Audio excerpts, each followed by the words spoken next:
नमस्कार मित्रांनो, मुरांबा या मालिकेत येत्या सोमवारच्या भागात खूपच मोठा ट्विस्ट आलेला आहे। आता इकडे रेवाच्या मनात खूपच मोठा प्लॅन शिजत असतो आणि तो प्लॅन आता ती वर्कआउट करणार असते आणि तिला आता चांगली संधी साधून आलेली असते। घरात कोणीही नसतं, असतात फक्त अक्षय, रमा आणि आपली आरोही। आणि अक्षय आणि रमा हे दोघेही बाहेर फिरायला चाललेले असतात तिच्या आरोहीला रेवाकडे ठेवून। तेव्हा आता रेवाला चांगलाच डाव साधता येणार असतो।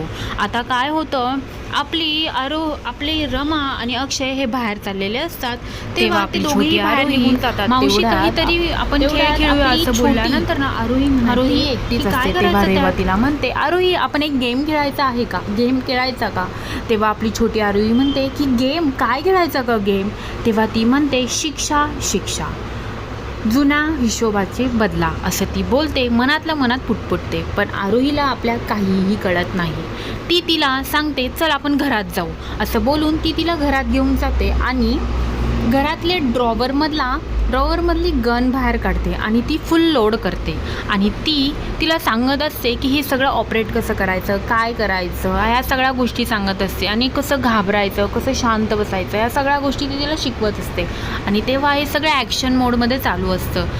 रेवा नेहमी ठरल्याप्रमाणे गन घेते, लोड करते आणि अशी उगरलेली असते। आणि तेव्हा तिकडे आपले अक्षय आणि रमा, तसेच रमा अक्षयला म्हणते की आपण बाहेर नको जायला, आपण आपल्या आरोही तसंच रेवासोबत घरातच टाईम स्पेंड करू असं बोलून त्यांनी ठरवलेला प्लॅन हा कॅन्सल करतात आणि ते आता घराकडे यायला निघालेले असतात। इकडे आरोही एका खुर्चीच्या मागे लपून बसलेली असते। तिच्यावर आपली रेवा ही गन उघारते, तेवढ्यात दरवाजा ओपन होतो आणि दरवाजा ओपन झाल्यानंतर अक्षय आणि रमाच्या दोघांच्या डोळ्यासमोर चित्र जे असतं ते म्हणजे रेवाच्या हातात गन असते। रेवा ही वरून कितीही चांगले दाखवत असते की मी सुधारलेली आहे, मी खूप चांगली आहे, माझ्या मनात काहीही नाही, पण तिच्या मनात दडलेलं सगळं काळबेळ आता रमाच्या आणि अक्षयच्या समोर आलेलं असतं। तेव्हा अक्षय खूप घाबरलेला असतो, कारण की तिच्या हातात गन असते आणि गनच्या पुढे त्यांची छोटी आरोही असते। आता पुढे काय होणार, रमाला कळेल का की रेवाचा खरा चेहरा काय आहे? ते पाहण्यासाठी विसरू नका मुरांबा आणि आजच आपल्या चॅनलला सबस्क्राईब करा। धन्यवाद।